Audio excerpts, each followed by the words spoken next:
Good morning विद्यार्थी मित्रों।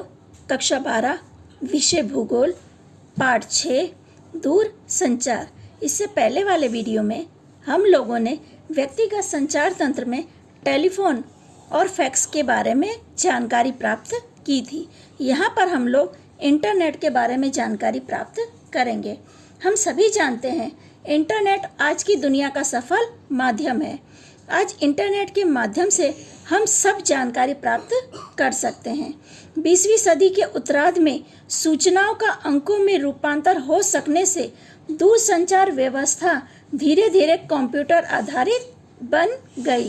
यानी समय बीतने के साथ साथ जो टेलीफोन था उस समय बहुत कम लोगों के पास था, पर जैसे जैसे टेक्नोलॉजी का विकास हुआ वैसे वैसे दूरसंचार सेवा का भी विकास हुआ। इंटरनेट की वजह से दूरसंचार में आज बहुत बड़ा परिवर्तन आया है। उसमें इंटरनेट के माध्यम से एक समन्वित तंत्र का निर्माण हुआ है। समन्वित तंत्र का अर्थ है कि इकट्ठा तंत्र जिसके अंदर कितने ही प्रकार के माध्यमों का उपयोग हम कर सकते हैं। आज विश्व में इंटरनेट सबसे बड़ा इलेक्ट्रॉनिक प्रणाली है। कई बार एग्जाम में प्रश्न आता है कि सबसे बड़ी इलेक्ट्रॉनिक प्रणाली कौन सी है, तो इंटरनेट है, जिसके द्वारा 100 करोड़ से अधिक लोग एक दूसरे के संपर्क में आते हैं। यहाँ पर हम लोग इंटरनेट की परिभाषा देखेंगे। इंटरनेट अर्थात किसी एक मध्यस्थ संस्था द्वारा टेलीफोन से अथवा स्वतंत्र संदेशा व्यवहार से कंप्यूटर का जाल। ये परिभाषा को मैं आपको थोड़ा समझाती हूँ कि कंप्यूटर का जाल अर्थात क्या। कंप्यूटर के जाल को जोड़ने के लिए किसी संस्था या कोई संस्था हमें सेवा पूरी करता है, क्योंकि हम किसी भी संस्था के साथ ऐसे ही नहीं जुड़ सकते। आपकी इच्छा हो आप किसी भी संस्था के साथ जुड़ जाओ, ऐसा नहीं होता। हमें किसी न किसी संस्था के साथ जुड़ने के लिए प्रोसेस करनी होती है। हमें मोबाइल में इंटरनेट सुविधा मिले तो कैसे मिलेगी? तो किसी संस्था ने हमें सेवा को पूरी करे, यानी वो सेवा कोई संस्था हमें पूरी करे। जैसे मैं आप लोगों को संस्था के नाम बताती हूँ, जैसे जियो, BSNL या वोडाफोन, एयरटेल, कई संस्था हैं। ऐसे कई नेटवर्क के साथ आप जुड़ते हैं, यानी इन संस्थाओं ने आपको जोड़ने का काम किया है। तो वह टेलीफोन नेटवर्क या स्वतंत्र संदेशा व्यवहार का मोबाइल नेटवर्क, यानी उस नेटवर्क के साथ जोड़ने की क्रिया से जो कंप्यूटर का जाल बिछता है उसे हम इंटरनेट कहते हैं। यानी आप जब किसी संस्था के साथ जुड़ते हैं तभी आप इंटरनेट का उपयोग कर सकते हैं। संस्था जैसे मैंने बताया आपको, जियो, वोडाफोन, BSNL या जो भी संस्था है, जब तक आप उसके साथ नहीं जुड़ सकते या नहीं जुड़ेंगे तब तक आप किसी भी मोबाइल में इंटरनेट का उपयोग नहीं कर सकते। व्यक्तिगत संचार तंत्र के जितने भी साधन हैं उसमें सबसे अधिक प्रभावशाली साधन अगर आधुनिक समय में हम देखने जाएं तो वो इंटरनेट है। उसका उपयोग किसी स्थान से लेकर समग्र विश्व तक फैला हुआ है। कहने का अर्थ है किसी भी एक स्थान, यानी हम किसी निश्चित स्थान से लेकर पूरे विश्व में किसी भी व्यक्ति के साथ संपर्क कर सकते हैं। इस सुविधा का उपयोग केवल ज्ञान और सूचना की दुनिया से सीधा संपर्क है। ई-कॉमर्स और आर्थिक व्यवहार के लिए इंटरनेट का उपयोग तेजी से बढ़ रहा है। ई-कॉमर्स का अर्थ होता है इलेक्ट्रॉनिक कॉमर्स, अर्थात इलेक्ट्रॉनिक द्वारा जो धंधे होते हैं या आज जो हम ऑनलाइन खरीदी करते हैं या आज जो हम लेन देन का काम करते हैं इंटरनेट के माध्यम से, उसे ई-कॉमर्स के नाम से जानते हैं।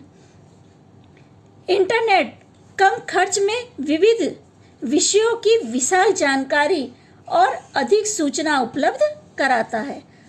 शहरों के अधिक छोटे छोटे कस्बों में भी साइबर कैफे की व्यवस्था उपलब्ध होने से इंटरनेट का उपयोग खूब बढ़ गया है। आज हम देखें तो छोटे से गांव से लेके बड़े से बड़ा शहर या पूरा विश्व इंटरनेट के साथ जुड़ा हुआ है। अब छोटे से कस्बे में भी जाओ तो वहाँ पे भी लोग इंटरनेट की सेवा का उपयोग करते हैं।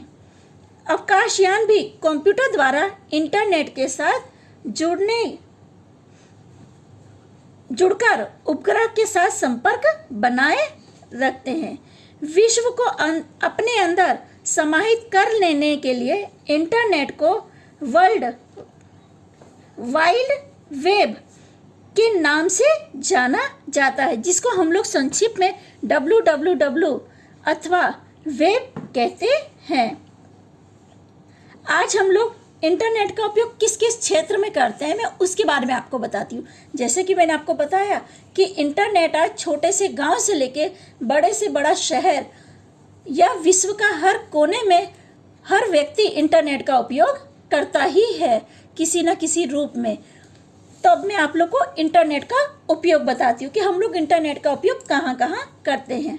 रेल या हवाई समय पत्रक जानने के लिए, या रेल, हवाई या बस की यात्रा के लिए टिकट बुक करने के लिए, जमीन का दस्तावेज प्राप्त करने के लिए, शैक्षणिक मार्गदर्शन प्राप्त करने के लिए, गुनाहगारों को खोजने, होटल की बुकिंग करने, ऑनलाइन क्रय या विक्रय करने, सार्वजनिक परीक्षा का परिणाम जानने, डेबिट कार्ड या क्रेडिट कार्ड का उपयोग के लिए इंटरनेट सेवा महत्वपूर्ण बन गई है। इसके उपरांत हम लोग व्हाट्सएप, ट्विटर, फेसबुक, ईमेल वगैरह सेवाओं का उपयोग हेतु भी इंटरनेट अनिवार्य है। कहने का अर्थ है कि इंटरनेट के बिना चाहे व्हाट्सएप है, ट्विटर या फेसबुक या ईमेल आईडी या आप अपना डेबिट कार्ड या क्रेडिट कार्ड कहीं भी उपयोग नहीं कर सकते। सेल फोन में इंटरनेट का उपयोग आज बढ़ गया है। आज इंटरनेट का उपयोग हम शिक्षण प्राप्त करने के लिए भी करते हैं। आगे का टॉपिक है हमारा ईमेल। ईमेल यानी इलेक्ट्रॉनिक मेल।